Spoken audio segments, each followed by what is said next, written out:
Mme Larivière vient de le mentionner, je suis le comptable de la table depuis quelques années. Puis à la dernière présentation des états financiers, bien, on parle toujours des conférences qu'il y a eu durant l'année. Puis comme André me disait, il y a toujours entre 9 et 10 conférences dans l'année.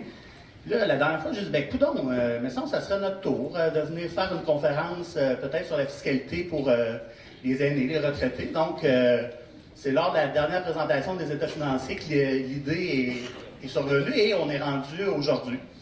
Avant ça, bien, Mme Larivière m'avait demandé de me présenter un peu, puis montrer un peu mon cheminement, puis vous présenter Mathieu. Moi, je viens d'un milieu agricole, je viens du milieu de Champlain, je suis un gars de farmer. Il y en a sûrement beaucoup qui connaissent là, la famille Mascotte à Champlain, les tartes et les salades Massibec là, que vous êtes capable qu'il y en a dans toutes les épiceries. J'ai commencé à travailler quand j'avais 7 ans à vendre mes fraises, mon blé d'Inde, puis j'avais la gestion déjà en moi. J'ai pris beaucoup de responsabilités quand j'étais jeune. J'ai continué, puis dans l'entreprise familiale, il y avait une partie production laitière. Donc, on avait une ferme de 200 têtes Holstein et on avait l'usine agroalimentaire qu'on produit des tartes et des salades. Il y a un moment dans ma vie qui a été extrêmement important quand mon père m'a demandé si je voulais prendre la relève familiale. Puis à l'époque, ben, il y avait 4 frères à gérer avec mon grand-père et ma grand-mère, donc il y était 6, avec 3 générations sur le conseil d'administration. Puis, comme vous savez, quand on veut faire des transferts d'entreprise au niveau familial, c'est pas toujours facile. On était rendu, mon père étant le plus vieux des enfants, était prêt à nous transférer l'entreprise et c'était pas tout le monde qui était rendu à ce point-là.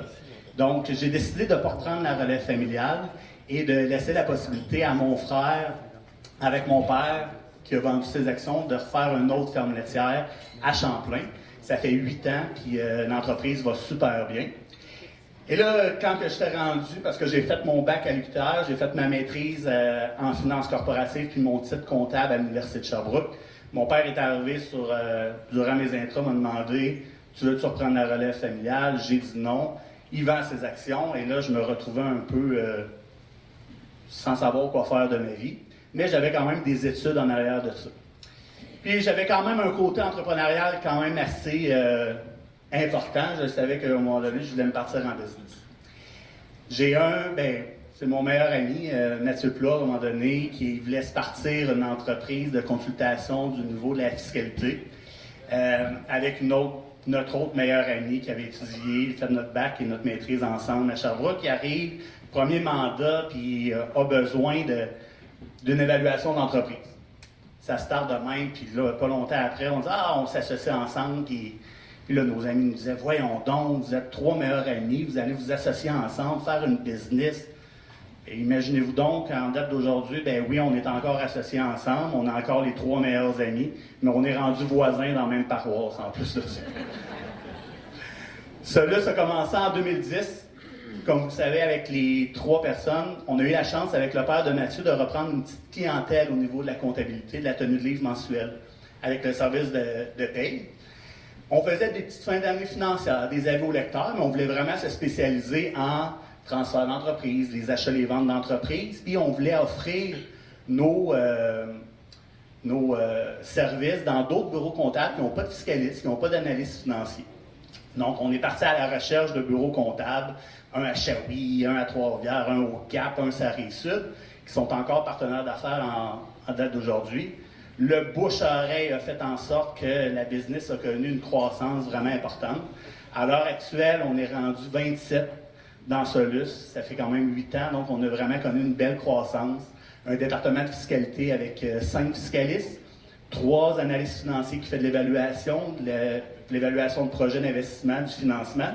L'équipe qui fait des fins d'année, donc de l'audit, mission d'examen, tout ce qui est état financier. On est rendu 9 personnes avec l'équipe de tenue de livre des services de la paie. On est extrêmement fiers de notre business.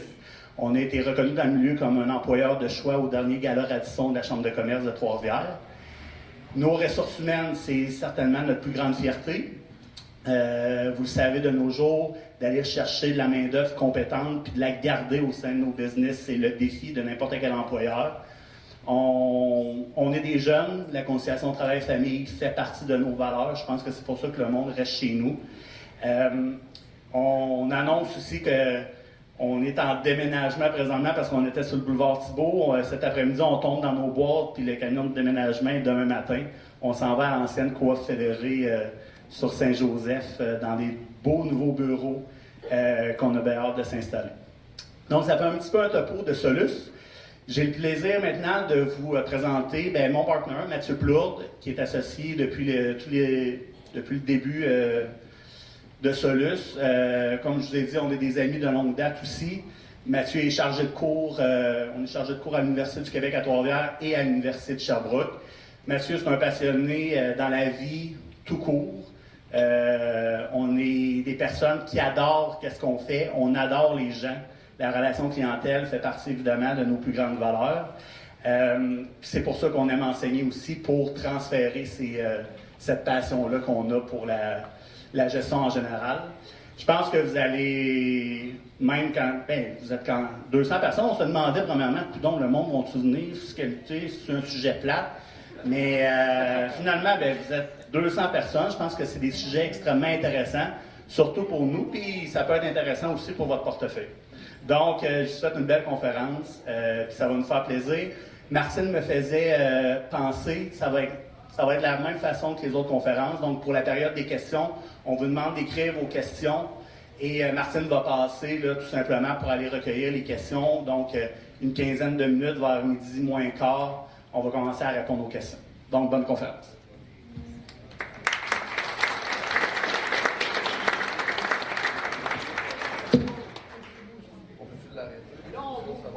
Là, c'est pas pire, hein? Non, parce que le micro de la caméra, il n'est pas dans le Ah, ok, fait que je regarde. C'est juste pour enregistrer. Oui, oui. Je pensais me déplacer. Tout le monde m'entend? Parfait. Donc, je suis très content d'être ici. Premièrement, j'ai fait un upgrade, j'ai monté sur la scène parce qu'il y en a qui ne me voient pas. Je pensais me déplacer, parce que là, il y a des poteaux dans la vue. Je vais essayer de déplacer un petit peu avec les micros pour que vous me voyez. Donc, mon nom c'est Mathieu, fiscaliste. J'ai eu le mandat de préparer une conférence. Quand je suis arrivé, en fait, je savais pas qu'on était 200 personnes. Mais dans ma tête, qu'on soit 200 ou 40, je me disais, c'est quand même pas tout le monde qui a la même situation. Il faut que je fasse une présentation d'1h30, essayer de... Bon, j'ai vu plein de monde là, tantôt dire que la fiscalité c'était plate en baissant la tête ou les yeux. Donc, on a deux défis. Le premier, c'est que je rende ça intéressant. Et le deuxième, c'est d'essayer de vous donner du bagage pour que vous fassiez vos impôts. Ou essayer d'aller sauver de l'argent, en tout cas, pour la prochaine période d'impôts. Donc ça, c'est le travail qu'on a à faire ensemble. Donc, sans plus tarder, compte tenu qu'on a quand même peu de temps, je vais commencer. J'ai pris pour hypothèse que tout le monde n'était pas rendu au même niveau. Donc, je vais essayer de survoler les éléments importants de la fiscalité. Je vais essayer de vous rendre ça compréhensible pour être capable que vous puissiez dire « Ah, c'est pour ça que ça fait tout le temps ça dans mes impôts. » Donc, au niveau du plan de présentation, je voulais commencer par vous présenter une base des impôts. Peu importe l'âge qu'on a, j'ai comme toujours, quand moi je rencontre des clients, l'impression qu'on ne comprend pas exactement comment ça marche. Première chose, à main levée, c'est qu'il y en a qui font leur propre impôt. Quand même, hein? C'est une génération qu'il ne faut pas sous-estimer. Beaucoup de gens à la retraite commencent à faire leur impôt, s'informent. Des fois, c'est une bonne nouvelle. Des fois, quand on les voit, quand ils arrivent dans notre bureau, c'est rendu une moins bonne nouvelle parce que le gouvernement commence à poser des questions. Donc, le but aujourd'hui, c'est de vous amener un peu de bagage pour être capable de dire, Colin, je l'ai fait, puis je commence à comprendre comment ça fonctionne, ou je continue de comprendre comment ça fonctionne. Puis pour ceux qui ne font pas, ben peut-être qu'après la conférence, vous allez commencer, ou vraiment mettre une croix là-dessus en disant, rien compris, ça dure 1h30. Si c'est ça, faites pas vos impôts, consultez. C'est vraiment une meilleure idée. Il y a plus d'argent à sauver. Donc, on va mettre une base sur l'impôt. Évidemment, je voulais vous présenter les avantages au niveau gouvernemental à partir du moment où vous tombez à la retraite ou à partir du moment où vous tombez à l'âge de 65 ans et plus.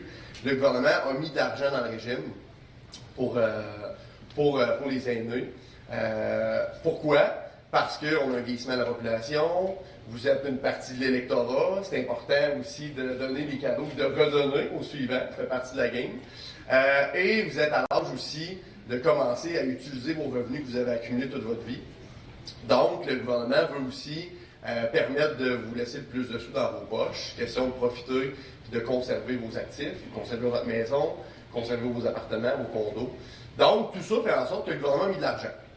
L'affaire, c'est que le gouvernement en met, mais c'est pas tout le monde qui la demande.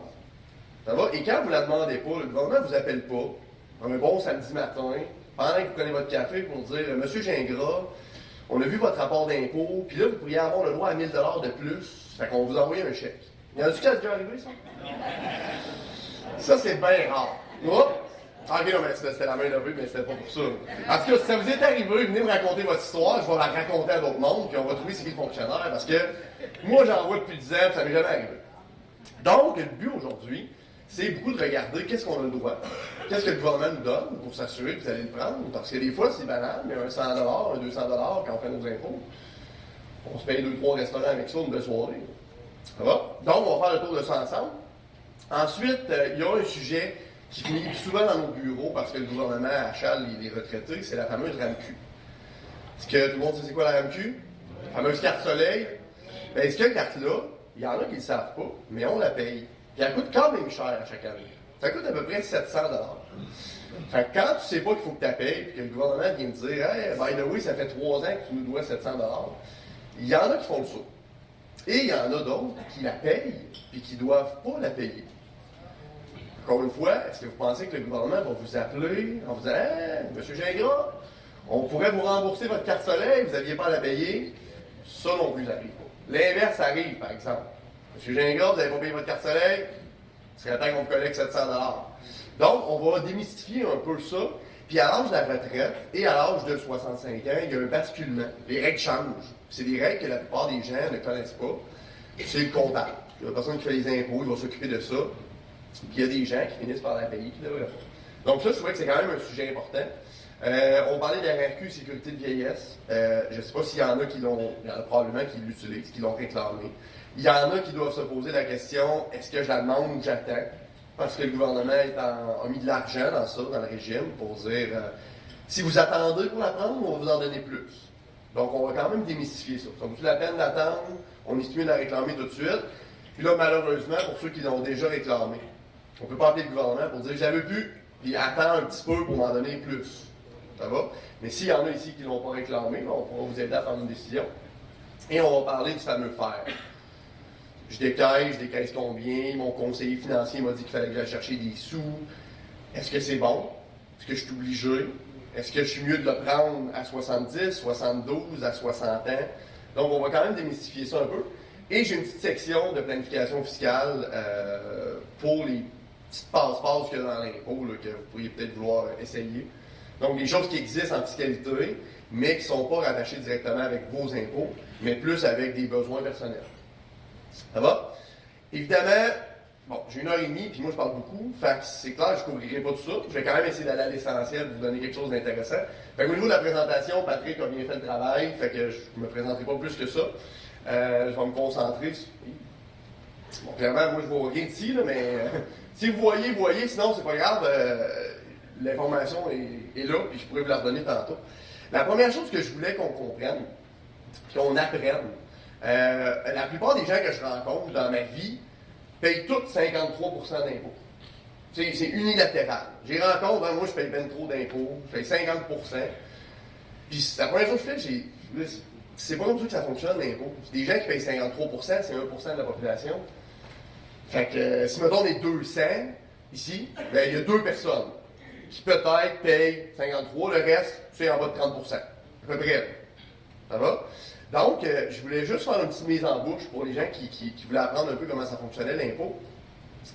Malgré qu'on haïsse tout pas mal l'impôt, ça c'est assez général d'habitude. Il n'y a personne qui fait son chèque à l'impôt avec un sourire, la plupart du temps. Puis quand c'est ça, c'est parce que tu dis, Colin, il est petit mon chèque par rapport à ce que je pensais envoyer. Mais il faut que tu en payes quand même. L'impôt, c'est progressif. Donc, tout le monde au Canada qui gagne 15 000 et moins ne paye pas d'impôt. Même si tu gagnes 2 millions par année, le premier 15 000, il est gratuit. Il le donne. Donc, tu gagnes 15 000, tu n'en payes pas. Ce qui fait en sorte que le gouvernement a mis en place, pour collecter de l'argent aux gens plus fortunés, un régime en palier. De dire, pour tout le monde qui gagne 15 000 et moins, on va mettre un taux d'imposition. Ceux qui gagnent entre 40 et 60, on va en mettre de 60 à 80. Là, les paliers, vous les avez, puis ils changent à chaque année. Donc, le but, c'est pas de les apprendre par cœur. C'est de les comprendre. Dans ma vie, c'est peut-être pas nécessairement votre réaction à tout le monde, mais je suis convaincu que je poserais la question. Puis j'ai des gens ici qui me diraient, oui, mais Mathieu, si cette année, je demande ma RRQ, ou si cette année, je retire des REER en plus, je vais changer de braquette d'impôt. Vous avez déjà entendu ça? Ça, c'est général. Au Québec, on dirait pas, oui, mais je vais changer de braquette. Est-ce que je vais faire plus ou moins d'argent? Ça, c'est fréquent. Je vais vous raconter une petite anecdote. Ma tante travaille dans un hôpital, je fais ses impôts, et elle m'appelle, et elle va tomber à la retraite. Puis là, elle me dit, ben là, Mathieu, j'ai calculé mes choses, puis là, si je gagne 5 000 de plus dans mon année, il va m'en rester 1 000 de moins. Là, je suis toujours un peu surpris. Parce que je me suis toujours dit dans ma tête, c'est correct, à 20 ans, que tu ne saches pas comment l'impôt fonctionne, mais ma tante, elle a 60. Je me dis, ça fait quand même 40 ans que tu fais des impôts au moins. Sûrement que quelqu'un t'a déjà expliqué comment ça marchait. Quand j'ai expliqué, elle ne comprenait pas. Clairement, elle n'avait pas appris ça. Fait qu'aujourd'hui, comme la première chose, je me suis dit, peu importe l'âge qu'on a, ça se peut qu'on ne sache pas comment ça fonctionne. Comment l'impôt fonctionne, c'est que quand on change de taux d'imposition, de braquette d'impôt, c'est juste les nouveaux revenus.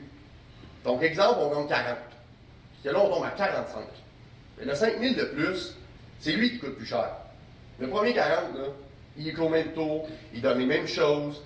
Puis ça, je trouve ça important parce que quand on est à l'âge de la retraite, il y a plein de monde qui nous parle de produits financiers. Puis là, c'est le temps de retirer tes REER, c'est le temps de retirer tes FER, c'est le temps de retirer tes rentes, c'est le temps d'avoir ta sécurité de vieillesse. Puis, des fois, quand ça se cumule, puis qu'on en va en chercher partout, il y a quelque chose qui se produit. Tous les paliers de gouvernement ne se parlent pas. J'imagine que ça, vous compreniez, qu'il n'y avait pas quelqu'un au Canada attitré à votre dossier, au gouvernement, qui est là pour vous aider. Ça n'existe pas. Si vous pensez que ça existe, trouvez-le, on l'amène ici, puis on donne nos noms à ce gars-là. OK? Gère-nous, ça va nous aider. Mais dans la vraie vie, tout ce beau monde-là ne se parle pas. Puis comme il ne se parle pas, qu'est-ce qui se passe? C'est que chacun retient l'impôt qu'il pense être le bon. Fait que quand tu retires ta RRQ, là, il y en a beaucoup, j'ai beaucoup de retraités, là, fait que vous avez probablement toute la facture d'impôt à la fin de l'année. Je ne peux pas faire main levée, là, mais il y en a-tu qui payent de l'impôt à la fin de l'année? En riant, peu importe, là. Il y en a. Okay? Ça va, déjà, on est en bonne place. Tous ceux qui payent de l'impôt, il y en a beaucoup qui se disent que c'est à cause de leur comptable. Ça, c'est vrai, là. C'est pas un mythe, ça, là. Hey, j'ai changé de comptable, maintenant j'en reçois, il est vraiment meilleur. Mais, écoute, moi te le dire, là, si tu as 4 papiers, c'est sûrement pas le comptable qui fait la différence. Ce qui fait la différence, c'est qui te retient de l'impôt. La RRQ en retient un peu, la sécurité de vieillesse en retient un peu, les REER en retiennent un peu.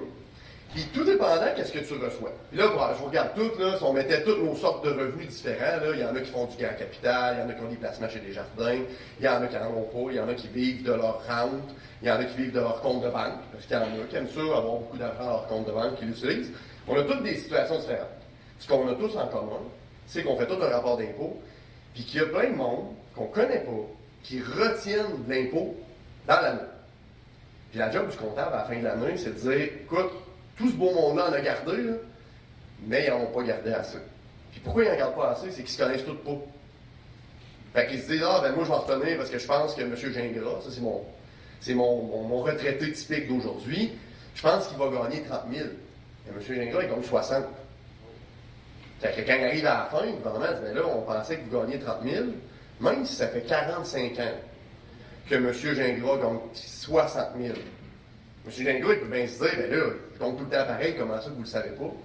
Ben, parce que ça se parle pas, puis c'est bien moins compliqué pour le gouvernement à la fin de l'année de t'envoyer un beau chèque, pas un beau chèque, une belle facture, puis de dire, envoie-nous ton chèque, puis by the way, si tu payes une journée en retard, en plus, tu payeras des intérêts. Ça va? Ça, tout le monde a déjà vécu ça. Est-ce qu'on comprend pourquoi? Ça, c'était un peu la première objectif que j'avais avec vous autres. C'est plus on gagne, évidemment, plus on en paye. Mais c'est pas grave de gagner plus de sous. C'est les nouveaux sous qui coûtent plus cher. La facture à la fin de l'année, c'est une autre chose. Ça, c'est juste un balancier. T'en as-tu payé assez pour ce que tu gagnes ou t'en as pas payé assez? Bon, maintenant, Mathieu, que tu nous as expliqué ça, qu'est-ce qu'on fait? Deux choses. Il y a deux types de personnalités avec l'impôt. Il y a ceux qui ne veulent jamais en payer. Fait qu'est-ce qu'ils font? Qu'est-ce qu'on fait si on ne veut pas en payer?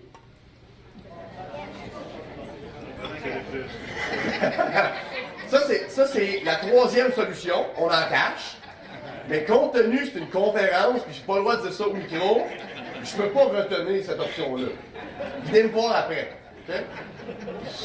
Donc, dans les deux options légales qu'on pourrait obtenir, j'ai entendu, on peut en envoyer. Donc, on peut en envoyer à l'avance. Puis ça, il y en a qui aiment ça. Moi, j'ai des gens qui payent leur impôt d'avance un an, puis moi, c'est pas vrai qu'ils vont m'en demander. Puis de l'autre part, c'est pas déjà fini. OK. Je me semble que je suis juste rendu à la première diapositive. On est dans le trouble. Puis, il y a ceux qui aiment mieux attendre.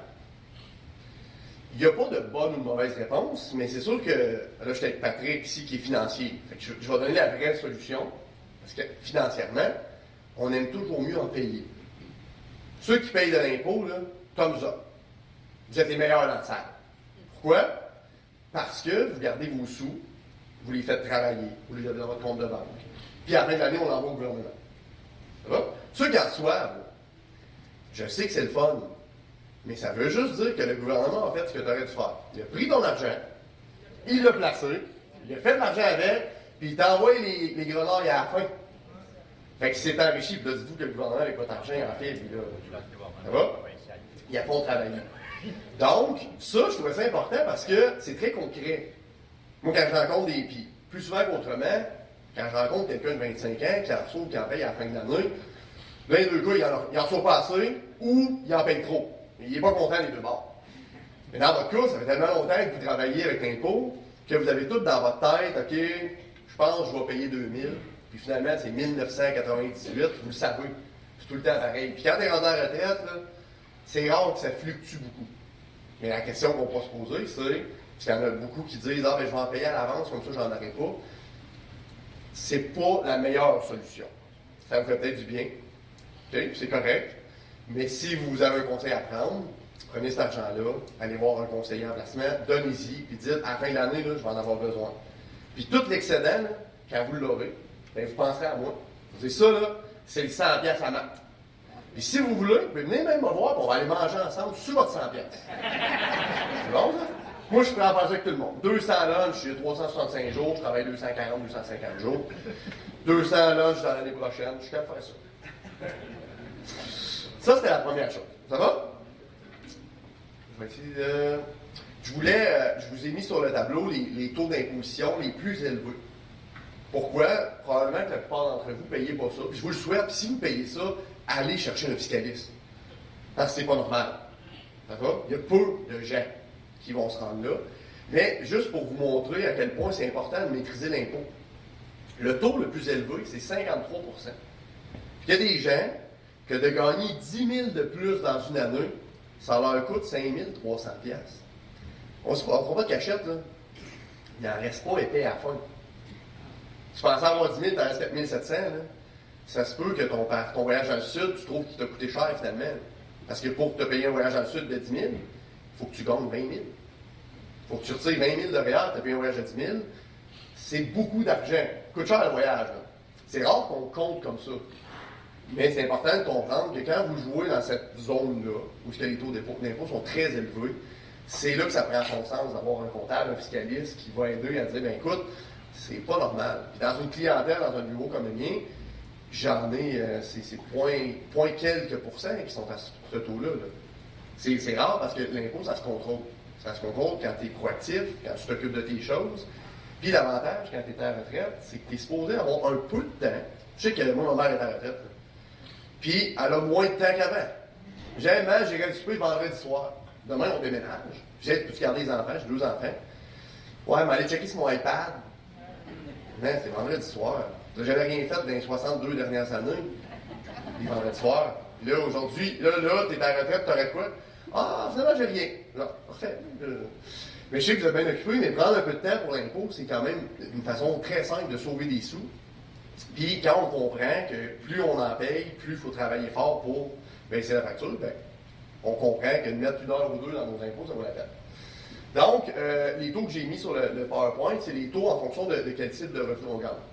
Puis ça, c'est aussi important parce que vous avez probablement, à main levée, non, là, mais vous avez tous des placements. Ça, c'est une règle de base. Là. Tout le monde a des REER, tout le monde a des CELI, tout le monde a un placement quelconque quelque part.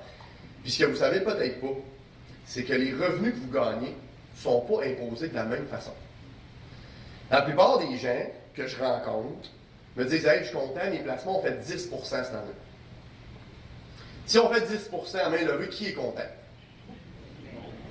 Je vous dis demain matin, je garantis 10 de rendement sur vos placements. Quand ça change, c'est oui, ça. Oui, on est content. Hein? Moi aussi, je suis content.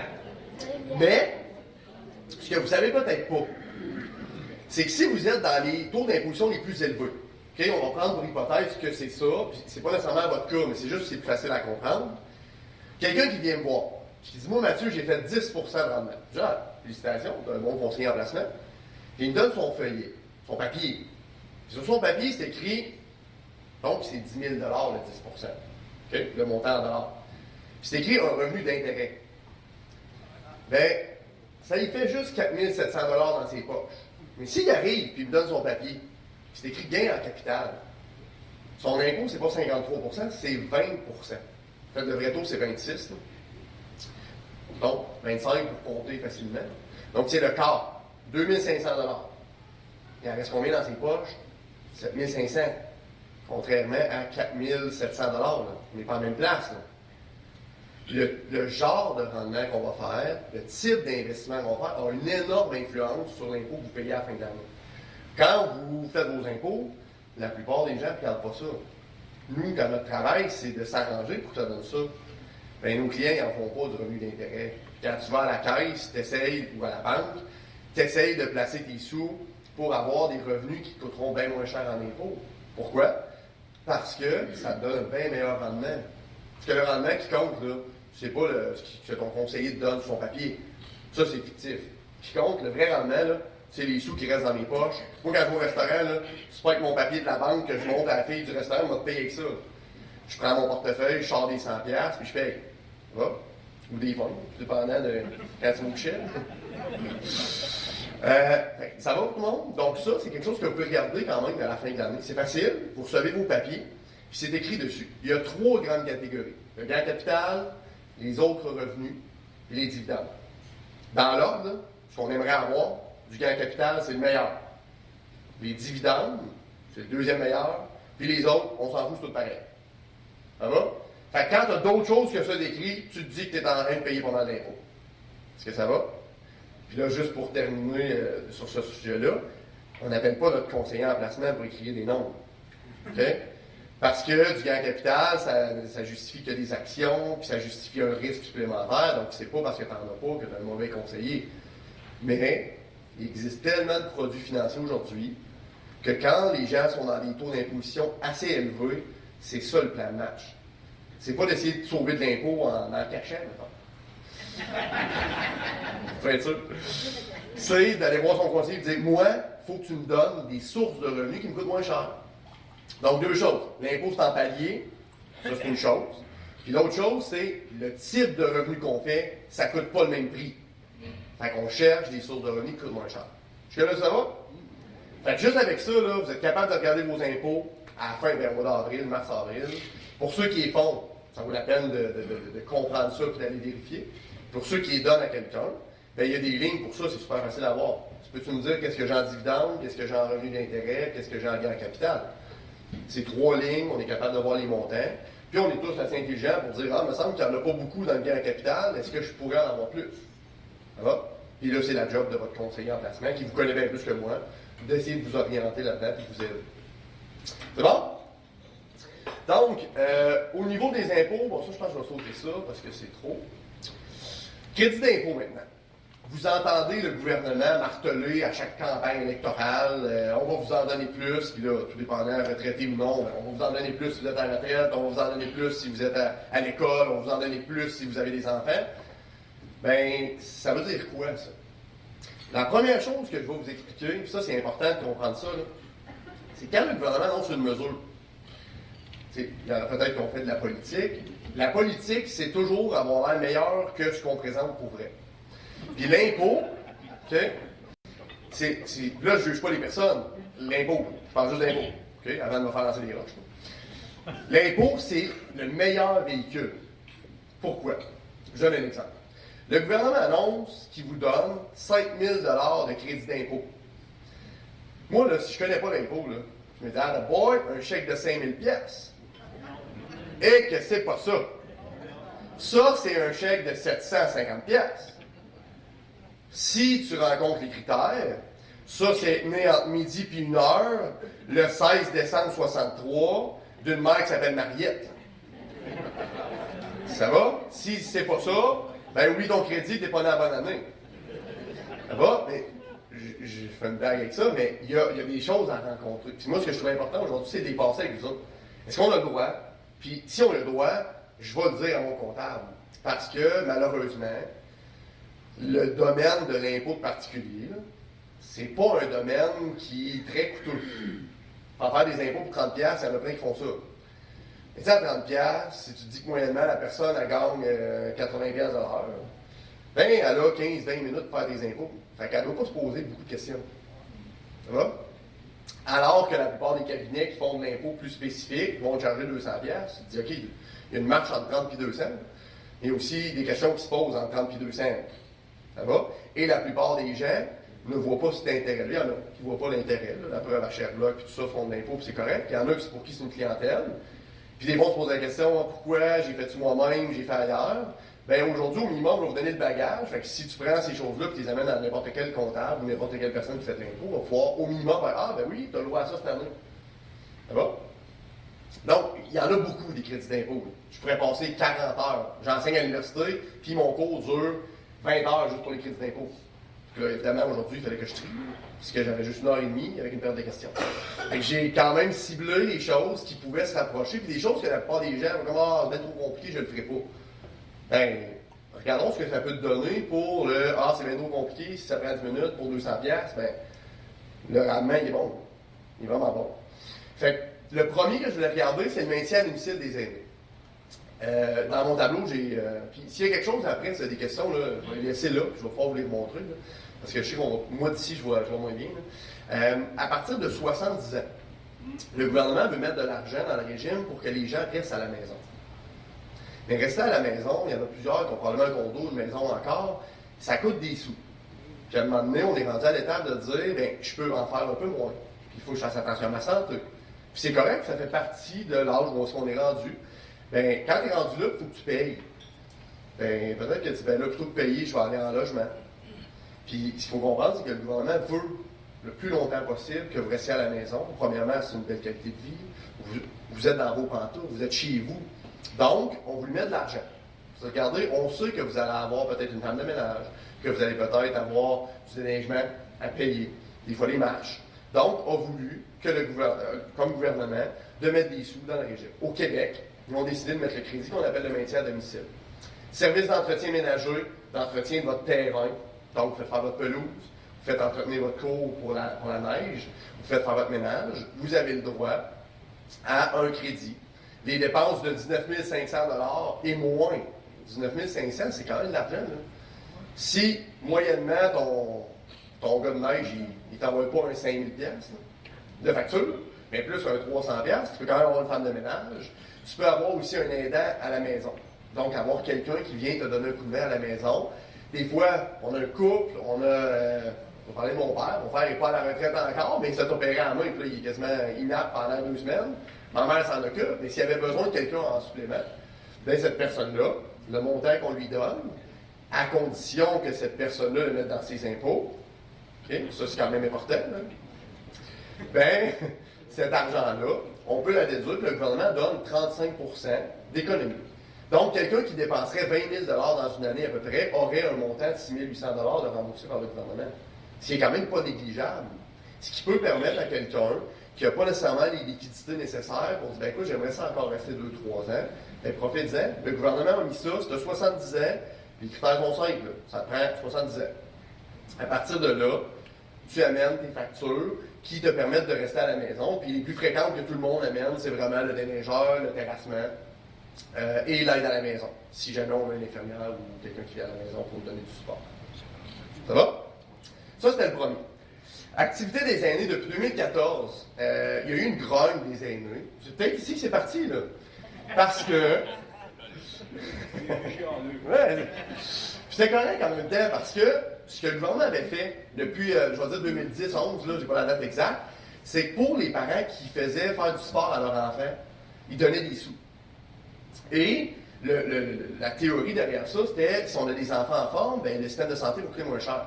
Puis il y a eu la riposte des aînés pour dire, écoutez, si vous nous aidez, nous autres, à aller faire des activités, puis si vous nous supportez financièrement, même si c'est pas un gros montant, ça va peut-être encourager les gens. Puis le Québec a adopté cette position-là. C'est correct, c'est vrai que si on favorise ça, si c'est dans le plan de développement, ben on va peut-être réussir à avoir des centaines de Québécois qui vont utiliser un peu moins le système de santé, vont être un peu plus en forme. Et ce qu'il faut comprendre, c'est qu'un crédit d'impôt, c'est pas très bien compris pour personne. Mais la politique, elle est bien comprise. Quand ils annoncent ça, là, ça fait un raz-de-marée pour les aînés. Puis tout le monde se dit, ah, ben justement, je me demandais si je prenais un cours de plus, vu que le gouvernement va m'aider, je vais en prendre un. Peu importe le montant qu'il donne. Il aurait donné 3 cents. Puis il y aurait du monde qui aurait fait des activités pareilles. Pourquoi? Parce que le gouvernement est en arrêt de ça, ils vont me donner des sous, ça va me coûter moins cher, je vais y aller. Voilà ce que ça a fait pour les enfants. Le nombre d'inscriptions au soccer, au baseball, au hockey a augmenté en flèche depuis ces années-là parce que les parents qui trouvaient ça cher, ce sont les enfants, et le gouvernement va m'en redonner un petit peu. Fait que j'avais peut-être pas les moyens de payer 400 $, mais si le gouvernement me redonne un 150, ben j'ai peut-être les moyens de mettre le 250. Ça va? Ce qui est une belle vertu, on a beau chialer contre le gouvernement de temps en temps, ça, c'est une belle mission. Fait que pour les aînés, on vit la même chose. C'est pas un gros montant. C'est le premier 200 $ qui donne le droit à ça. Mais 200 $, là, un cours d'aquaforme, un cours de marche, un cours de... Là, c'est pour les activités physiques. On n'est pas rendu avec les activités artistiques, mais quand même, ça donne quand même 40 $ de frais. Oui? Au fédéral, cette année, il n'existe plus de 40 $. Non. Fait que malheureusement, mais peut-être que ça va venir. Les élections, le budget, c'est en mars. Ça va? Fait que pour l'instant, c'est le Québec qui nous aide. La question, c'est est-ce que le fédéral nous aide encore? La réponse, c'est non. Le fédéral ne donne pas de sous pour ça. Ah, c'est gentil, ça. C'est provincial, là.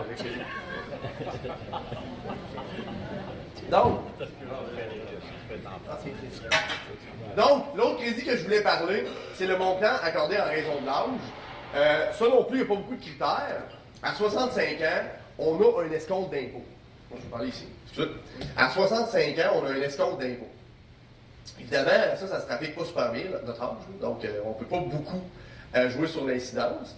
Par contre, on a quand même à 65 ans une réduction de 15 % de crédit d'impôt, qui donne, grosso modo, à 15 %, qui donne annuellement à peu près 1 500 $ d'économie. Pour les gens qui sont entre 64 et 65, là, qui vont faire la transition, ben, à partir de 65 ans, le gouvernement accorde un crédit d'impôt supplémentaire en raison de l'âge. Donc, le critère, vous ne pouvez pas le contrôler. Mais, pourquoi je vous en parle? C'est que si on a affaire à avoir des revenus supplémentaires, bien, ça peut valoir la peine de dire je vais attendre un peu parce que l'année prochaine, je vais payer un petit peu moins d'impôts. Ça va? Tantôt, vous avez vu, on a parlé des taux d'imposition. Plus tu gagnes cher, plus tu en payes. Bien, sachant que de 64 à 65, on va descendre d'une marche. On va en payer un petit peu moins. Mais si on se questionne à savoir, Noël s'en vient. On prend le cas de quelqu'un ici qui aurait 64 ans. Il veut faire ses cadeaux de Noël, puis il dit je pourrais peut-être aller chercher des sous dans Montréal. Attends en janvier. Pourquoi? Ça va te coûter moins cher parce que l'année prochaine, tu vas avoir 65 ans, puis tu vas avoir un crédit d'impôt. C'est banal, mais juste avec cette information-là, probablement qu'on est tous capables de supporter nos cadeaux de Noël pendant 20 jours, à partir d'aujourd'hui. Normalement, peu de gens vont tomber en faillite à cause de ça. Mais c'est banal. Mais dis, écoute, je vais la retirer l'année prochaine. L'année prochaine, le gouvernement me fait un cadeau parce que je suis rendu à 65 ans.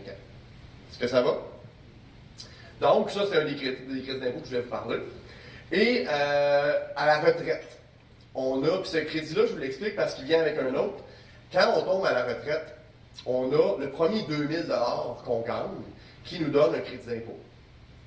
Et pour être à la retraite, on n'a pas besoin d'avoir 70 ans et plus. La retraite, là, pour le gouvernement, c'est, peu importe l'âge que tu as, si tu as des revenus de retraite, le premier 2000 que tu gagnes, il coûte zéro. Ça va? Même si tu gagnes 40 000, le premier 2000, il gagne zéro.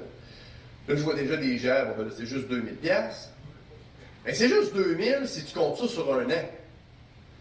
Mais si tu décides à partir de 55 ans de retirer des revenus de retraite, puis que tu peux continuer de travailler, là. Ça va, la règle dans l'impôt, c'est pas d'arrêter de travailler. C'est est-ce que tu as des revenus de retraité. Ça, il y a une nuance. Ça, c'est notre travail à nous, de trouver le gris dans le blanc. Ça va? Je sais pas, on fait du lavage, puis trouver les bas qui traînent là-dedans. Ben ça, c'est un bas qui traîne là-dedans. À 55 ans, si je pourrais peut-être commencer à retirer un 2000 par année dans mes REER ou dans mon fonds de pension, mon employeur me laisse le choix, ce qui te permettrait d'avoir un revenu de retraite, de ne pas payer d'impôts, plutôt que d'attendre. Puis quand tu vas être rendu à 65 ans, tu auras pris ta retraite, tous tes revenus vont rentrer comme des revenus de retraite, fait que le 2000, tu vas le perdre. Il va se fondre dans la masse. Alors que, tant que tu n'es pas à la retraite, mais que tu as des revenus de retraite, le premier 2000 ne coûte rien. Est-ce que vous me suivez? Puis là, vous allez comprendre pourquoi je vous explique ça avec l'autre. Est-ce que tout le monde a déjà entendu parler du fractionnement de revenus? Du fractionnement de revenus? Ça, c'est quelque chose de très connu. Le gouvernement a fait une mission de ça. Et le fractionnement de revenus, ça a été instauré, pour être bien franc, là, à cause de vous. Tout le monde ici, vous êtes 220 coupables. Ça, c'est vrai. Parce que le gouvernement, il y a plusieurs années, puis il y en a probablement qui vont savoir de quoi je parle, a mis en place la possibilité de prendre des REER puis de les mettre au nom de notre conjoint ou de notre conjointe. Est-ce que tout le monde savait ça? Tu as 40 ans, ta blonde ou ton chum gagne plus ou moins que toi, ben ton conseiller en placement dit ben, mets des REER au conjoint. Mais c'est pas tout le monde qui le faisait. Fait qu'on est arrivé à un stade où nos baby boomers ont pris leur retraite, puis on dit ben là, c'est pas juste. Si j'avais fait ça dans le temps, je paierais moins d'impôts. Mais je ne l'ai pas fait. Fait que compte tenu que la masse d'électeurs est devenue à un moment donné des baby boomers, le gouvernement dit là, nous autres, il faut les acheter, ce monde-là. Il faut avoir le vote. Puis en même temps, là, c'est une bien bonne mesure qu'ils ont mis en place parce que ça permettait de dire aux gens, ben écoute, tu ne l'as pas fait dans le temps, mais c'est pas une raison pour être pénalisé aujourd'hui, c'est de l'injustice. Donc, ils ont permis le fractionnement de revenus de retraite. Le gros avantage, c'est à partir du moment où j'en ai un des deux qui est à la retraite, ça se peut que le conjoint ou la conjointe ne le soit pas. Puis ce qu'on va faire dans les impôts, c'est qu'on va prendre un 2000 $. Mon 2000 vient de où? De tantôt. On va prendre un 2000 $ du revenu de monsieur ou de madame, puis on va le mettre dans les revenus du conjoint qui n'est pas à la retraite. Pourquoi? Aller chercher une économie d'impôt sur 2000. Ça vaut des sous, ça. Ça va? Si on fait ça pendant 5, 6, 7 ans, c'est peut-être un 2-3 000 qu'on va avoir sauvé au bout de la ligne. Ça va? Oui, on ne peut peut-être pas sauver 50 000 d'impôts par année. Mais quand chaque année, tu sauves un 1000 ou un 2000, ben à un moment donné, ça commence à faire des 10 000. Là. Ça va? Et je ne crois pas que personne ici ait les moyens. Puis si vous avez moins, vous me donnerez le chèque de renoncer à l'argent. Peu importe ta richesse, t'en veux tout le temps plus. Ça va? Ben l'impôt, c'est eux qui s'arrangent pour t'en prendre le plus, mais c'est eux autres qui ont le pouvoir aussi de t'en redonner pas mal. Est-ce que ça va pour tout le monde? Donc, le fractionnement, la plupart des gens savent que ça existe. La plupart des gens se fient sur le système comptable pour le faire, ou sur leur comptable du cours. Mais, si vous faites vos impôts à la main, il y en a-tu qui font ça? À la main? C'est correct, c'est pas le jugement. Il y en a plusieurs. Quand on le fait à la main, c'est le genre de choses qu'on va souvent pas faire. Parce que la grille est mal faite, ça se compte pas tout seul. Ben, le premier réflexe, s'il y en a un des deux qui a un revenu de retraite, on prend 2000 de ce revenu-là pour mettre des impôts de notre conjoint pour qu'elle bénéficie du 2000 les bras d'impôts. Est-ce que ça va? Tout le monde? Fait que là, si on cumule tout ce qu'on s'est dit, je ramasse mes factures de déneigeur, je fais mon fractionnement de revenu de retraite, je fais des activités physiques. J'ai pas calculé, là, mais ultimement, ça peut peut-être faire un 1200$ à la fin de l'année que le gouvernement te donne. Ça monte vite, là. Est-ce que ça va? Juste par des choses qu'on n'avait pas fait. La fameuse... Mais c'est combien de temps, à peu près? 7. Ah, je suis intense. La RAMQ, c'est pas long. Parce que la RAMQ, c'est quand même simple, là, puis c'est le gouvernement qui gère. Tout le monde doit savoir qu'à la fin de l'année, vous payez votre carte soleil avec vos impôts. Est-ce que ça va? C'est souvent pour ça qu'on a l'impression que le gouvernement provincial sont très avares dans les impôts. J'ai-tu un gros mot, là, parce que souvent le terme qui est utilisé, c'est d'autres choses. Là. Mais le gouvernement provincial, dans les impôts, gère deux choses qui coûtent cher. La RAMQ et la RRQ. La RAMQ, c'est notre fameuse carte soleil. Et il y a beaucoup de gens, ici probablement, qui étaient couverts par des assurances de leur employeur quand ils travaillaient. Kruger, Wayagamack, Alcan, peu importe où vous travaillez, il y a beaucoup de régimes, le gouvernement, qui vous couvrait pour les médicaments. Puis d'autres choses, le dentiste, les lunettes, bon. Puis quand on arrive à la retraite, il y a des employeurs qui disent tu peux continuer le régime. Est-ce que ça va? Il y en a probablement plusieurs ici qui sont encore couverts par un régime quelconque. Les ingénieurs sont couverts à vie. Ça dépend de leur profession. Donc, et à 65 ans, il y a quelque chose qui bascule. La plupart des assureurs deviennent des assureurs complémentaires. OK? Mais moi, dans ma vie, là, c'est 2 à 3 cas par année. Fait que ça doit faire 40 fois depuis que je travaille que je suis obligé de me battre avec les clients du gouvernement pour dire mais non, c'est une assurance complémentaire, il faut qu'elle paye sa RAMQ. Ou, mais non, exemple, les ingénieurs courent en priorité. Fait que eux, ça ne devient pas à 65 ans une assurance complémentaire. Donc, ce qu'il faut comprendre là-dedans, c'est que pour 65 ans et plus, si vous êtes encore assuré par n'importe quel assureur, la Croix-Bleue, la Caisse des Jardins, la Banque nationale, votre ordre professionnel, vous devriez poser la question à votre assureur, est-ce que tu es une couverture prioritaire ou une couverture complémentaire? Si tu es complémentaire, ça veut dire quoi? Ça veut dire qu'il couvre l'excédent que la RAMQ ne couvre pas. Ça veut dire quoi, ça? Ta carte soleil, elle coûte 700$ par année. Si ton assurance, elle est prioritaire, ça veut dire que ta carte soleil te coûte 0. Ça va? C'est une marge, ça, entre 0 et 700$. C'est facile de faire 700$ sans poser une question. Ça va? Oui?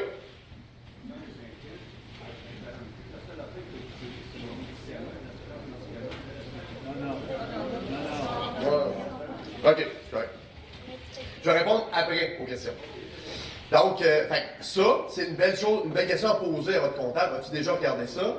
Et souvent, quand on recule, c'est positif ou négatif, là, on recule plusieurs années en arrière, parce que c'est pas tout le monde qui s'en rend compte à 65 ans.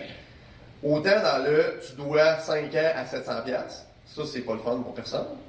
Mais, le gouvernement te doit 5 ans à 700$, ça fait du bien.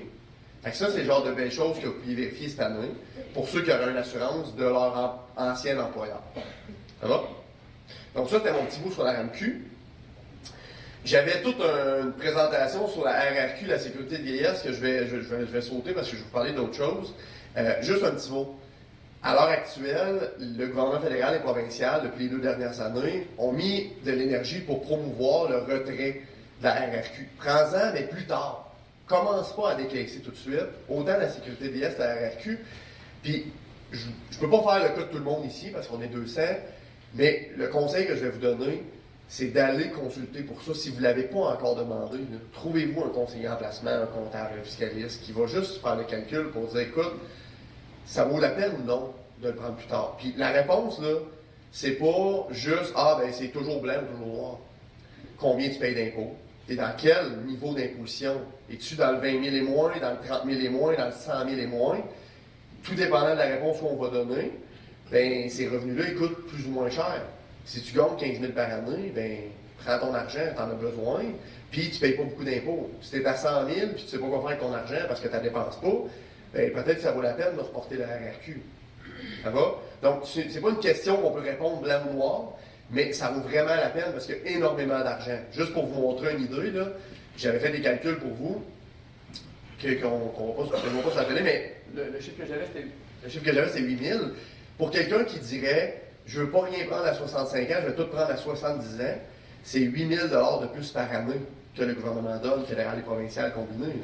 C'est quand même pas mal d'argent si c'est ta principale source de revenus. Ça va? Fait que peut-être que ça vaut la peine que tu vives avec tes REER de 65 à 70, puis à 70, que tu demandes le 8 000 de plus au gouvernement. Ça, c'est une analyse qui vaut vraiment la peine d'être faite. C'est beaucoup d'argent, là. 8 000 $ de 70 à 90. On a souvent déjà même plus que 90, mettons jusqu'à 100. Là. 30 ans fois 8 000, ça fait beaucoup, beaucoup, beaucoup d'argent. Ça va? Donc, quand on se met à compter, on se dit, ah, ben, peut-être ça vaut la peine que je paye un petit 2 heures à quelqu'un pour me compter ça. Oui, c'est tout basé sur le fait qu'on ne décède pas. Ce bout-là, je ne peux pas le contrôler. Tu sais? Dernière chose que je voulais voir. Ah, c'est je vais finir ça. Ma muse est où pour. Si j'ai encore 5 minutes, c'est correct? Parfait. Je voulais vous parler de 3 éléments. Parce qu'on a beau parler de l'impôt, mais j'aimerais aussi parler avec vous de, on va dire, l'après-impôt. Il y en a ici qui ont des sous. Il y en a ici qui voudraient faire quelque chose avec leurs sous, puis qui se questionnent à savoir, bon, mais qu'est-ce que je fais? J'en donne, je fais quelque chose dans mon testament, avec les enfants, les petits-enfants. Fait que j'avais 3 sujets que je trouvais importants qui peuvent peut-être éclairer des lumières. Le premier, c'est le RE. Pour ceux qui ne savent pas ce que c'est, en fait, c'est le régime épargne-études. Vous avez comme grands-parents, si vous avez des petits-enfants, parce qu'à l'âge que vous avez, d'habitude, les enfants, il y a peu de gens ici qui ont probablement des enfants de 2-3 ans. Sinon, félicitations. Moi, j'en ai 2-3 ans, puis je comprends pas comment vous faites. Fait qu'à supposer que vous avez des petits-enfants, on peut mettre des sous dans un régime pour nos petits-enfants et le gouvernement donne beaucoup d'argent. C'est 30% sur le premier 2500 $ qu'on met pour que nos petits-enfants aillent à l'université ou au cégep. Ça, quand on a un petit peu de sous de côté, puis qu'on se dit, ah, qu'est-ce que je pourrais donner, qu'est-ce que je pourrais aider, je veux aider mes enfants, en même temps, là, je leur donne des sous, puis ce qu'ils vont faire avec, ça se mêle dans leur hypothèque, ça se mêle dans leur CELI, puis, tu sais, des fois, on se dit, j'aimerais ça que mon argent fasse une signification, puis oui, c'est correct de gâter nos petits-enfants, mais à un moment donné, on ne leur donnera pas 2500$ par année pour s'acheter des Legos. Ça va? Vous pouvez, c'est votre droit, là. Mais des fois, on se dit, j'aimerais ça faire quelque chose de significatif. Bien, pour personnellement, je trouve que c'est un beau cadeau. Moi, mon père fait ça avec mes enfants.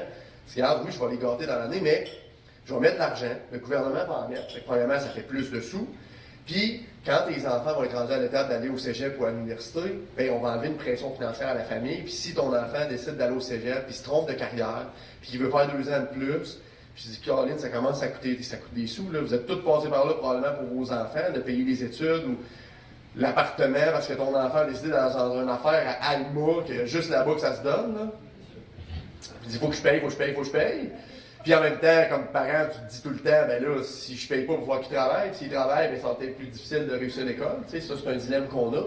Ben, je trouvais que c'est un beau cadeau. Je voulais juste vous en parler pour vous dire, savez-vous que le gouvernement va mettre 30% de ce que vous mettez? C'est quand même beaucoup de sous qui est investi que vous n'avez pas à investir. La deuxième chose, on va parler de la mort. Ça, c'est le bout un peu plus plate. Les 2 autres sujets, c'est ça. Partie de la game, hein? On a décidé de vivre, il faut décider de mourir à un moment donné. Je vous souhaite tous que ça soit le plus tard possible et le plus en santé possible. Mais l'impôt a mis en place un régime pour ce qu'on appelle les dons planifiés. Il y a des gens ici qui voudraient peut-être donner de leurs avoirs à des organismes de bienfaisance. Dis-moi, là, quand je vais mourir, je vais mettre 30 000 de mon argent à Centraide Mauricie. Tu as été dans Centraide toute ta vie, puis c'est un choix que tu fais, peu importe l'organisation que tu encourages. Puis le gouvernement est venu mettre en place ce qu'on appelle les dons planifiés. Un don planifié, c'est quoi? C'est qu'on a la possibilité de donner à une organisation de bienfaisance des actions d'une société cotée à la bourse. Exemple, vous avez des actions de Bombardier. Ce qui va se passer à votre décès, c'est que vous allez payer de l'impôt là-dessus. Là, comment ça marche? Trop compliqué pour aujourd'hui, j'ai pas assez de temps. Mais, rappelez-vous que sur le profit, là, on va se faire ramasser à notre décès. Bien, vraiment, si tu prends ces actions-là et que tu les donnes à Centraide Mauricie, parce qu'il y a des actions, là, ils valent 1000$, mais que tu les as payées 100$. Tu les as achetées dans le début, ça allait bien. OK?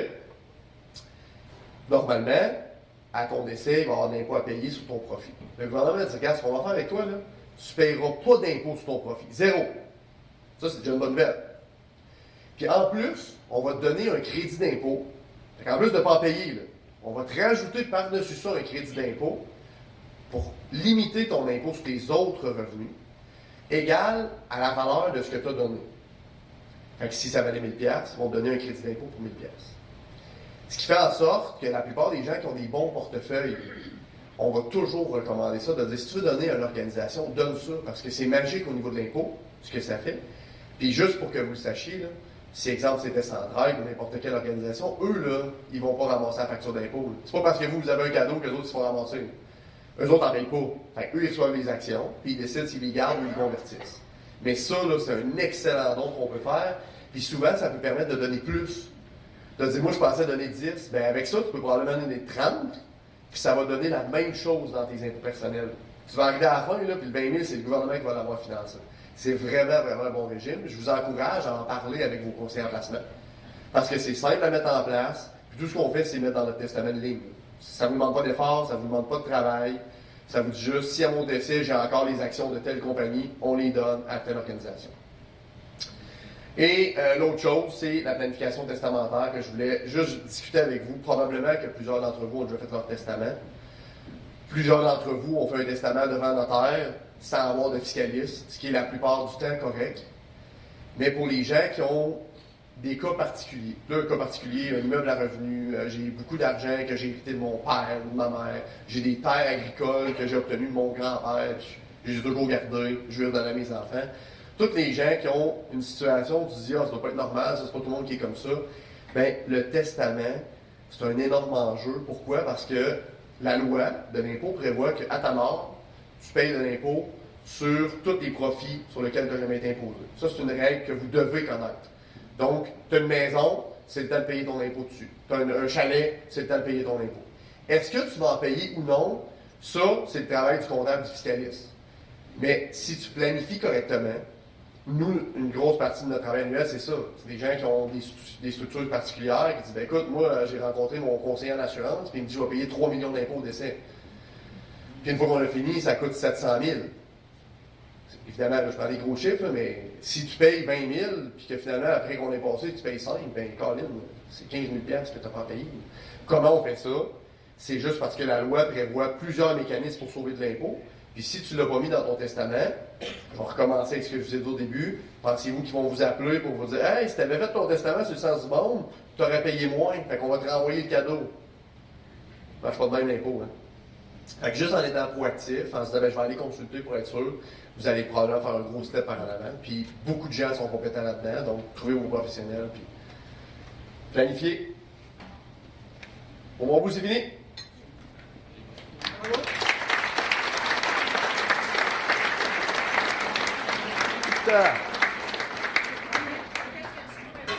Wow, oui, c'est correct. Juste avant de compléter, j'ai deux fiscalistes qui ont travaillé avec moi sur le dossier. Vincent Rivet, qui est dans notre bureau de Laval, puis Michel Mercier. Sa mère voulait vraiment être là, mais elle avait un empêchement, elle était même trop occupée. Qui est nouveau fiscaliste chez nous, qui vient d'arriver, qui vient de sortir de l'Université de Trois-Rivières, donc qui ont participé à ça. Donc, on va les applaudir juste pour que je puisse leur dire, hey, je vous ai fait faire un... Vous les connaissez pas, mais ils sont vraiment gentils.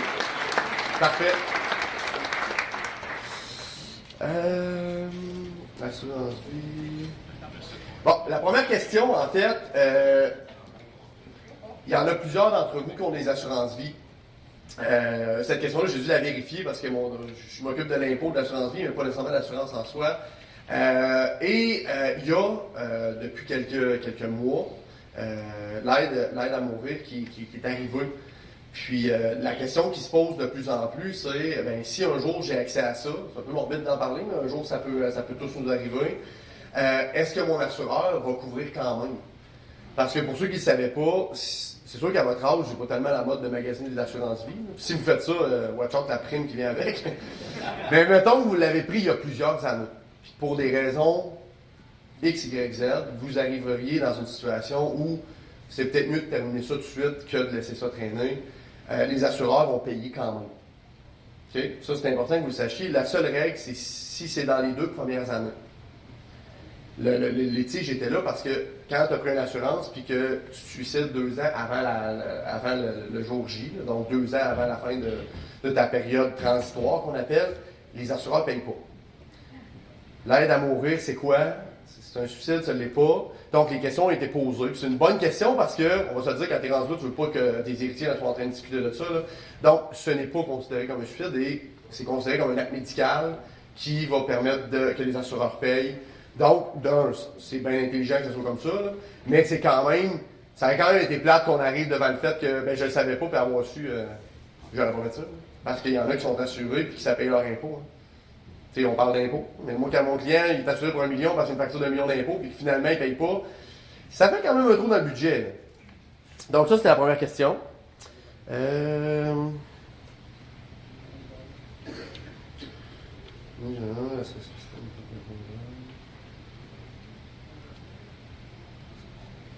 Ah, bonne question, ça. On a quelqu'un ici qui pose la question. Pour ceux qui ne savaient pas, quand on est sur la CSST, c'est pas imposable. C'est un revenu. À la base, c'est un revenu, donc il va dans vos impôts, mais on ne paye pas d'impôts dessus. Et la question ici, c'est, avant que j'aie 65 ans, est-ce que je devrais faire quelque chose? Je résume un petit peu la question. La réponse est oui. Compte tenu qu'à l'heure actuelle, tes revenus ne sont pas imposables, tu devrais commencer à retirer des REER et aller te chercher des revenus. Pourquoi? Parce que je vous l'ai dit tantôt, le premier 15 000 ne coûte rien pour personne. Fait que quelqu'un qui déclarerait 0 dans ses impôts, c'est pas bon. Pourquoi? Il ne profite pas du 15 000 gratuit. Fait que peu importe que ce soit de la CSST ou autre chose, quand on ne paye pas d'impôts dans une année, c'est jamais une bonne nouvelle. Pas payer au sens où vous faites un chèque à la fin de l'année. Vous savez, je vous l'ai expliqué au début, ça, là, c'est un balancier. Quand on arrive à la fin de notre comptable, il dit « Monique, ton taux d'impôt, c'est 0%. » Monique, elle ne fait pas sa job. Monique, elle devrait aller chercher des REER et avoir des sources de revenus. Puis la CSST, c'est un peu ça. La CSST, c'est pas imposable. Ça ne fait pas d'impôt à payer. Mais tu devrais aller rechercher des sous pour te créer un premier 15, 20 000 qui ne te coûtera pas de sous. Est-ce que ça va? Donc, travailler avec l'impôt, là, c'est fou à quel point, juste en étant proactif et en s'occupant de nos choses, on est capable d'en sauver. Situation banale où est-ce qu'on peut peut-être sauver l'impôt sur 15 000 pendant 5, 6, 7 ans? Oui? Les variables d'impôt qui sont bonnes. C'est un compliment, c'est gentil, ça. C'est vrai qu'il existe des réductions d'impôts pour les éléments naturels. Oui, il y a un fameux débat sur les aidants naturels. Ça, la personne qui a posé la question, je vais y répondre, c'est trop spécifique. Là, pour les aidants naturels, parce que là, maintenant, le gouvernement ils ont statué sur une politique fiscale pour les aidants naturels. Je ne vais pas répondre à ça.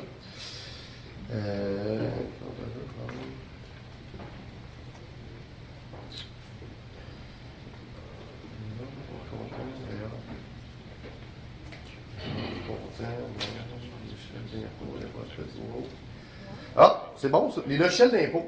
C'est une bonne question, ça. Évidemment, là, je ne fais pas un pitch de vente sur lequel j'utiliserais, parce que j'en utiliserais aucun des autres, vu que nous, on est équipés avec des systèmes qui n'ont pas rapport avec ce qui se vend sur le terrain. Là. Par contre, honnêtement, en termes de logiciels d'impôt, pour être sûr que tout le monde soit conscient, là, ça fait tout le même travail. Pourquoi? Parce que les calculs, c'est le gouvernement qui fournit. Il n'y a pas un système qui est meilleur que l'autre. Les meilleurs systèmes, c'est ceux que vous maîtrisez. Tu as toujours pris Impôt Rapide, puis là, ton ami vient te dire écoute, moi j'ai pris Impôt Expert, puis j'ai reçu 1000$. C'est peut-être premièrement dangereux, parce que c'est peut-être pas 1000$ qu'il devait recevoir. Okay? Parce que ton impôt, c'est pas supposé changer en fonction du logiciel que tu utilises. Ça va? Mais il y a quand même beaucoup de bons logiciels. Et évidemment, il y a de plus en plus de logiciels en ligne. Raymond Chabot en a sorti un qui s'appelle YouImpôt, je pense, qui a l'air de faire le travail. Impôt Rapide que vous achetez chez Bureau en gros, ça fait le travail. Ce qui manque là-dedans, là, c'est l'information que vous y mettez. C'est pas le calcul que le système fait parce qu'ils sont tous vérifiés et revérifiés. Et pour vous donner les grandes lignes, là, ces systèmes-là, ils viennent de nos systèmes à nous. C'est les grosses compagnies qui font les systèmes pour les bureaux de comptables, qui se disent, ben, je vais en fabriquer un. Donc, je vais prendre ce qui marche déjà, puis je vais faire une petite version pour les particuliers. Donc, c'est fiable au bout, c'est stable. Il n'y en a pas un meilleur que les autres. Honnêtement, je n'ai jamais utilisé un de la gang parce que j'aurais de la misère à faire un impôt avec ça. Mais pour ceux qui font leur impôt, la chose que je vais vous dire, c'est un logiciel, c'est 1000 fois mieux que du papier. Ça n'a pas rapport, là. Ça te pose des questions que tu ne te poses pas toi-même. T'as-tu fait ça dans l'année? Ah ouais, pourquoi il me pose ça comme question? Mais peut-être parce que le gouvernement te donne de l'argent pour ça. Toutes les choses des années là, que je vous ai montrées, c'est toutes des questions qu'il y a dans l'impôt rapide. L'impôt rapide va vous poser la question. As-tu fait des activités physiques? As-tu pris soin de quelqu'un? As-tu un aidant naturel à la maison? Ils vont poser ces questions-là. Alors que le Shell, ben, quand on le fait à la main, là, à part nous-mêmes, on a de la difficulté à se poser ces questions-là. C'est bon? Ça ici. Ça va là. Quel placement rapporte du gain en capital? En fait, il y a deux types de placements en général qui rapportent du gain en capital. Il y a les actions, directement à la bourse qu'on possède. Fait qu'évidemment, quand on parle d'actions, on parle de risque aussi. C'est quand même pas quelque chose qui est sans danger. Et sinon, ce qui peut rapporter du gain en capital qui peut être intéressant, c'est ce qu'on appelle les fonds communs de placement. Je vais voir un cours de placement, là, mais grosso modo, c'est des fiducies qui gèrent l'argent de plein de gens. Donc, Desjardins en ont, toutes les institutions financières ont des fiducies de fonds communs de placement qui investissent et qui permettent de diluer le risque. De dire, ben, d'un côté, je vais peut-être avoir des actions, mais de l'autre côté, je vais avoir des obligations, des dépôts à terme. Ça fait un pot. Et on est capable avec ça d'avoir souvent plus de gains en capital qu'autre chose. Puis là, pour ceux qui auraient déjà travaillé dans le domaine du placement, parce qu'il y en a peut-être ici, il y a aussi ce qu'on appelle les fonds catégories, qui sont des placements qui ont comme objectif principal que vos revenus d'intérêt, vos revenus de dividendes soient tous convertis en gains en capital. Ça, c'est payant. La plupart des gens n'ont pas parce qu'ils offrent ça juste aux gens qui gagnent beaucoup de sous. Mais, je vous le dis, c'est accessible à tout le monde. Tout le monde peut en avoir. C'est juste quand tu coches la case. Une case à cocher quand tu fais ton ouverture de compte. Donc, si vous avez des conseillers en placement, que vous avez aimé un peu ce que j'ai parlé au niveau des taux d'imposition, ben, tu peux arriver et dire, écoute, j'ai entendu parler des fonds catégories, j'en ai dessus. Puis écoute ce qu'il va te dire, puis fonction de ton portefeuille, puis là, c'est individuel à chacun. C'est pas nécessairement une recommandation, c'est pas allez tout mettre votre argent là-dedans. C'est pas ça. Au niveau de l'impôt, tout le monde met son argent là-dedans. L'impôt, c'est si vous faites de l'argent, si vous allez être content. Si vous en perdez, ça se peut que vous dites, ben là, j'aimais mieux mon dépôt à terme avec mes revenus d'intérêt garantis que mes actions Bombardier qui ont perdu 40% en 2 mois. C'est bon? Donc, il y a toujours une relation risque-rendement. OK, je fais le bon possible.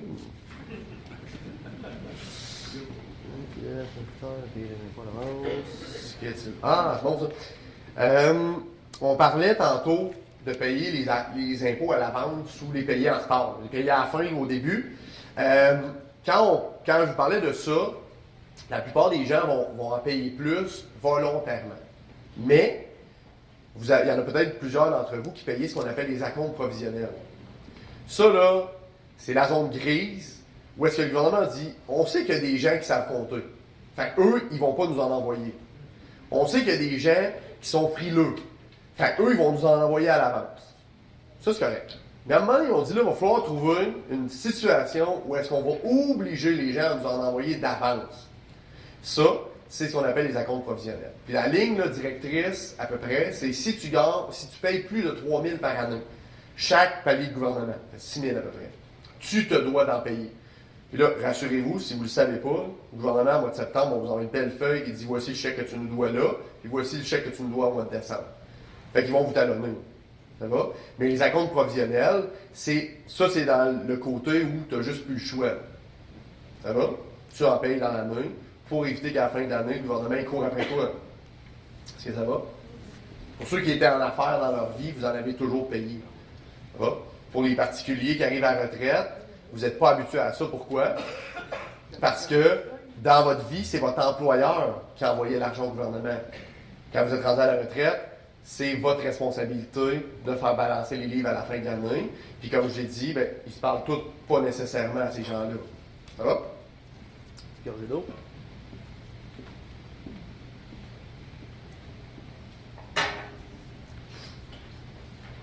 Oui, une question sur la RAMQ.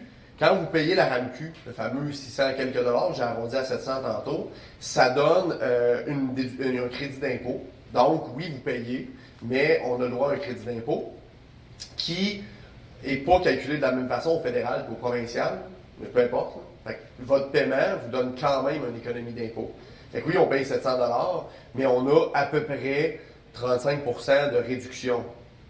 Ça va, c'est pas beaucoup, mais on a quand même un 35% de réduction quand on fait nos impôts.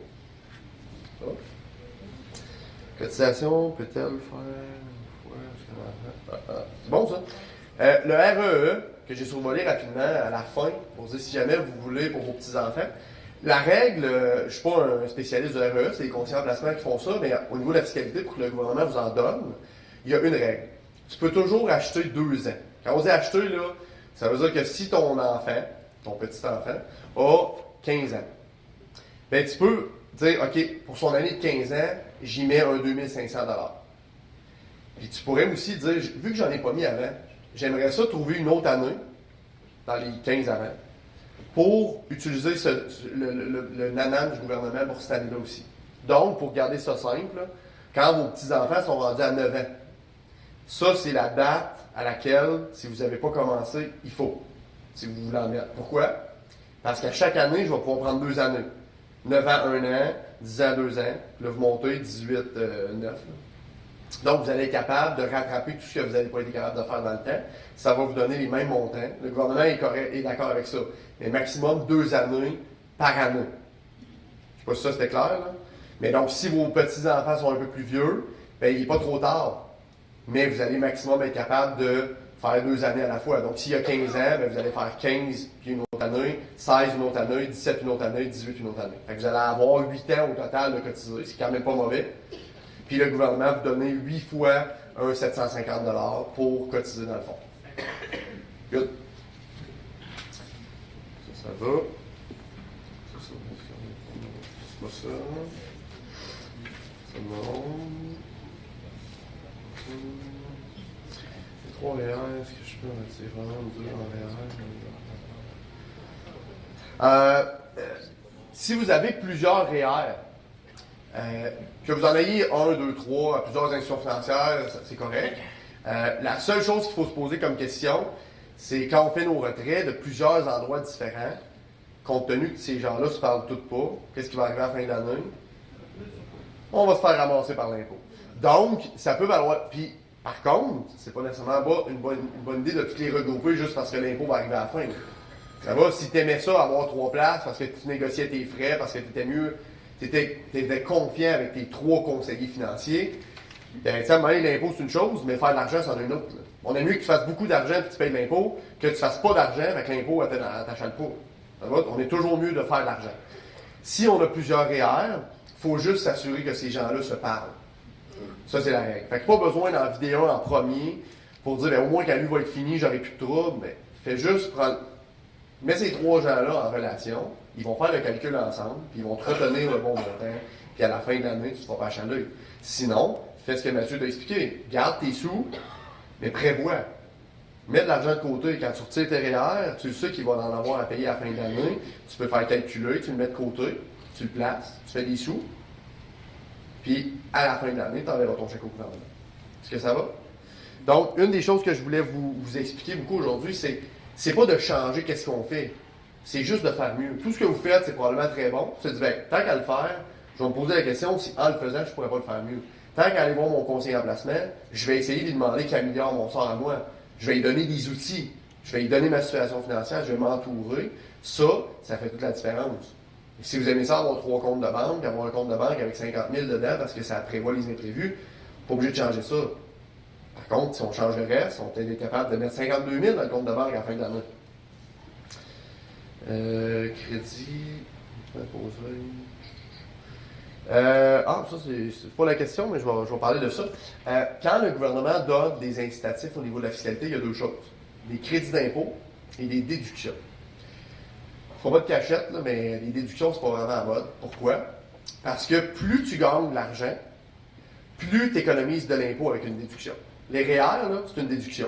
Donc, plus tu gagnais d'argent, plus quand tu prenais des REER, ils t'en redonnaient. Puis t'aimais ça. Tu dis, ça vaut la peine. Ça, c'est une déduction. Contrairement au crédit d'impôt. Tout ce que je vous ai montré tantôt, c'est des crédits d'impôt. Pourquoi le gouvernement met des crédits d'impôt? C'est que ça passe bien, mais ça donne le même avantage pour tout le monde. C'est 15, au fédéral, là, c'est 15 %, peu importe ton taux d'imposition. Donc, si tu ne payes pas d'impôt, tu as 15 %. Si tu payes beaucoup d'impôt, tu as 15 %. Donc, c'est un régime qui permet de bien paraître pour tout le monde, de dire que tout le monde peut l'utiliser, puis de défavoriser les riches.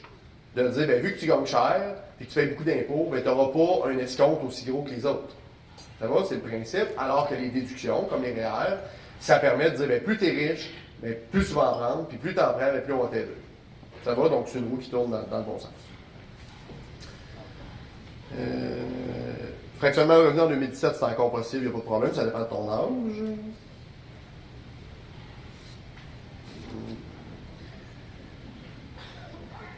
Héritage. S'il y en a qui reçoivent c'est une question qu'on a souvent quand même. Un héritage, est-ce que c'est imposable? La réponse est non. Peu importe ce que tu reçois, comment tu reçois, c'est jamais imposable. À l'exception que si c'est ton conjoint qui te le transfère, il n'y a pas d'impôt à payer. Mais si c'est des REER, ou un fer, puis que tu continues de le décaisser, ben, tu vas payer de l'impôt au décaissement. C'est correct, parce qu'il n'y a pas eu d'impôt jamais de payer sur cet argent-là. Donc, au moment où on le retire, il n'y a pas de problème. Mais vos parents, votre père décède, votre grand-père, votre tante vous laisse des sous. Il n'y a pas d'impôt là-dedans. Est-ce que ça vaut la peine de le mettre dans un REER? Généralement, non. Pourquoi? Parce qu'on avait de l'argent pas imposable, qu'on met dans un système que quand on va le reprendre, on va payer de l'impôt. Ça va? Et c'est ça qu'on n'aime pas. C'est ça les comptes d'épargne. Oui, on met ça dans un compte d'épargne. Le meilleur véhicule, c'est un CELI. On remplit notre CELI, puis si on en a trop, surtout pas des REER, on met ça directement dans un compte d'épargne, puis on fait de l'argent avec. Le but, c'est que l'argent qui n'est pas imposable, on ne veut jamais qu'elle redevienne. Puis de l'argent imposable, on veut qu'elle ne devienne pas imposable. Raison pour laquelle, tantôt, on disait sortir un 2000 par année ne coûte rien. Bien, on a de l'argent qui est imposable qui n'est plus. Oui. Fini? Bon, ben, pour ceux qui restaient des questions, je vais être disponible pour continuer un petit peu à répondre à vos questions personnelles. Puis, vous avez été un super groupe. Merci beaucoup.